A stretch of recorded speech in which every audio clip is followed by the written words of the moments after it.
Hey everybody, Tim Albrecht here, and welcome to this week's episode of the Ask a YFP CFP segment of the Your Financial Pharmacist Podcast, where we answer questions from you, the YFP community, to be answered by one of YFP Planning's fee-only certified financial planners. Before we jump into today's question, I want to give a shout out to YFP Planning's team that makes this segment possible. YFP Planning offers fee-only, high-touch, comprehensive financial planning that is customized to the pharmacy professional. So whether you want to optimize your investing plan, pay off student loans, or simply build a solid financial plan, YFP Planning will help get your income working for you rather than the other way around. You can learn more and book a free discovery call by visiting yfpplanning.com. Again, that's yfpplanning.com. All right, Tim, this week's question comes from a lunch and learn that I did this spring with a group of faculty and staff at a college of pharmacy. And the question is, I already cut corners with my budget, skipping the lattes, packing the lunches, but it's still not enough. What should I consider now? What are your thoughts? Yeah, so I think right now, like everyone is getting hit hard with inflation. You know, my wife and I, Shay, we're just talking about this, how like the grocery bill has just continued to see, creep in overall bill. And, I'm sure you can feel this too, Tim, with 4 boys. So I think what people sometimes look at from a budgeting perspective, they look at this as a one-sided equation, meaning that it's all expenses, right? Don't buy the latte, packing the lunch, make sure you pack the lunch, those types of things. But I think that it's important for us to look at, both sides of the equation. So the other side would be kind of growing, more of the inflows, the top line revenue. So, and that could be like a very unpopular opinion. And I understand that because like when we talk to clients about that, sometimes it's like, I don't want to add any more shifts to like, me working in the pharmacy or anything like that. But I think we're also pharmacists kind of get it twisted too, is that, they look at what they make as a pharmacist in like an hourly rate. And they're like, well, if I can't make that amount of money, then I'm not going to consider it at all. So this answer is really look at the expenses. And I think there's always, even if you've examined it already, I think there's always room to examine it further. Sometimes just doing a cleanse of things like memberships and things that have piled up over years. Look at, unnecessary memberships and look at, ways to cancel those. One of the big things that I'm a big proponent of unsubscribing to like retailer emails. So you wake up in the morning and you might look at your email and there's, 5 different deals or sales that, are enticing you to part ways with your hard-earned money. I think avoiding the whole concept of, but I deserve it, sometimes that can lead down a very dangerous path. I would even look at like deductibles, say on like auto or homeowners insurance, where we have open enrollment season coming up, usually at the fourth quarter. So, if you're younger, healthier, don't go to the doctors much, no matter what your age is. Like, are you paying for more of a Cadillac health plan that could put more money into your paycheck, but maybe have a more out of pocket if you do go to the doctor?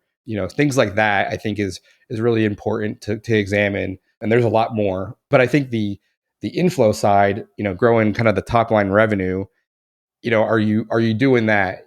So, the question was stated as like, hey, I'm doing everything I can, but are you considering, putting yourself out there to do things like Airbnb or again, taking extra shifts, maybe moonlighting some, I think some people will say like, oh, I can't do Uber because, I'm above that or whatever.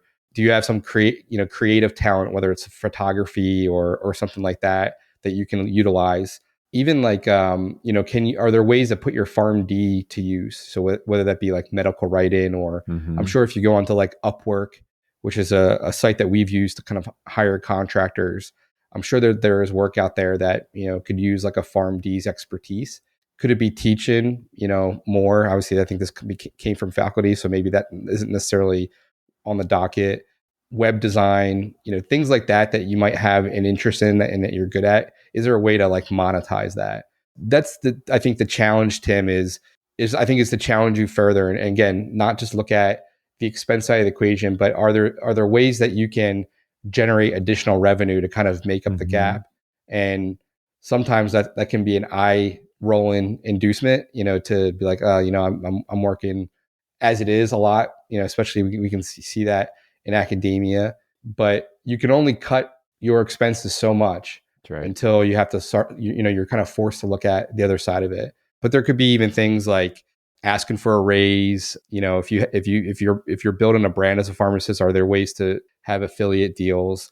I've seen some people earn a good amount of cash just kind of getting rid of like stuff. So like garage sales. So there's all kinds of things like that you can get creative with. But, sometimes it's just being comfortable, being uncomfortable. And sometimes that's, putting yourself out there to kind of work in a different capacity. But I'm a big proponent of that. I think it introduces a level of hustle that maybe, you don't see just by focus on expenses.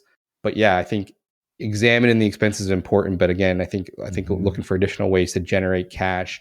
I think having that in your back pocket in any sense, we did a recent recording where it's like, we don't know what the economic climate is going to look like. So if you can diversify your income streams in any way, I would be a big proponent of that. So that would be my thought on that question. Yeah, Tim, I love the creativity. And, to your point, I think we can always be scrubbing expenses periodically. I think that's a healthy habit, but at the end of the day, there's a limit to that. Right. And so, once we've done that hard work, it sounds like, that largely has been done here in the question, what's some of the creative thinking we can do on the income side of the equation? And, I'm writing an article right now on side hustle ideas. And we've got a blog post on the website that just is throwing out a bunch of different ideas of ways pharmacists may be able to earn some extra income.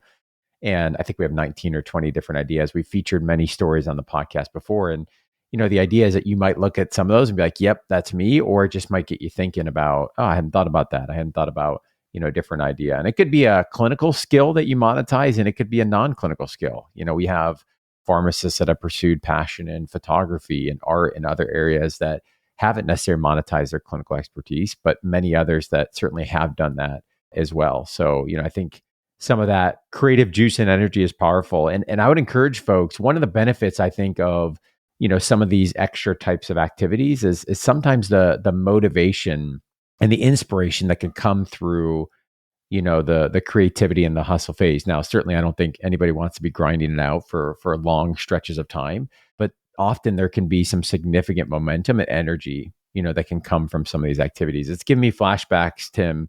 I mean, there was a day, right? You were doing Rover, you were doing Uber, you were doing, scooters and other things. And I think that, often that sometimes it's because we want to move goals forward, but I think there can be some energy that can come from that as well.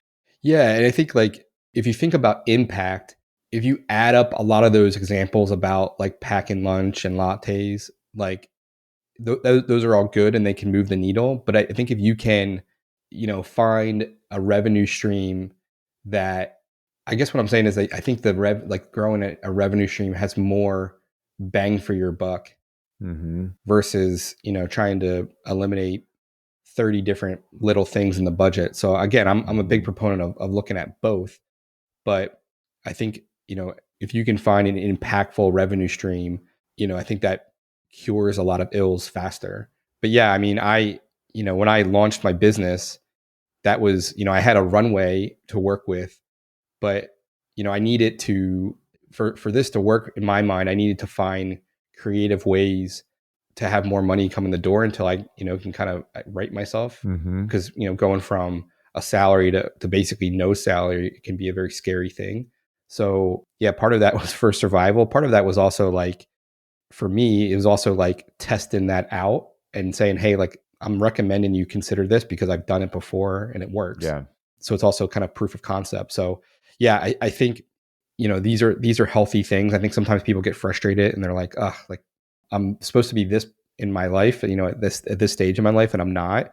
But, I think most people are experiencing the same thing that, this person asking the question is experiencing, because, it's just prices have gone up a lot. Yeah. And, I don't think sometimes I think it can be a source of embarrassment or things like that. I don't look at that at all. I just look at it as a cyclical thing of, belt tightening that everybody has to go through from time to time. So yeah, look at both sides of the equation and go from there.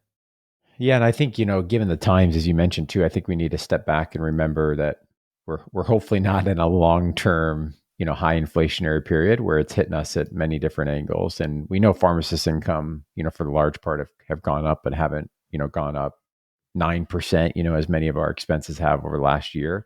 And so I think sometimes, we got to step back, give ourselves a little bit of grace and have some patience as well, that, if we can work some of these steps on the expenses as well as the income side, hopefully this too will pass and we can begin to get some of that momentum back. And one of the things I just want to bring back up, because I'm so glad you mentioned it, is I think we often talk about, extra types of work or side hustles to earn income, but we don't necessarily think as often about advocating ourselves with, asking for raises, salary negotiation types of things. And, we covered this on episode 219 of the podcast. We'll link to that in the show notes. But especially knowing this question came from academia, and I spent over a decade in academia. I think academia is notorious for not necessarily, adjusting compensation and pay, but certainly I have seen success in my experiences working with other faculty members where when there was some initiation and ask for it, there was some forward progress there. So, don't overlook that piece. If we can, trim some of the expenses, we can earn some additional income. We also could potentially increase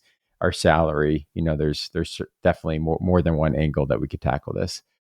So great question, and looking forward to seeing how this plays out for this individual member. But love the opportunity to work with this group of faculty and staff with a lunch and learn this spring. If you have a question that you'd like to have featured on an upcoming episode, you can shoot us an email, info@yourfinancialpharmacist.com. You can also submit your question via recording at yourfinancialpharmacist.com/ask-YFP. And as we wrap up this week's episode, an important reminder that the content is provided for informational purposes only, is not intended to provide and should not be relied on for investment or any other advice. For more information on this, you can visit yourfinancialpharmacist.com/disclaimer. Thanks for listening and have a great rest of your week.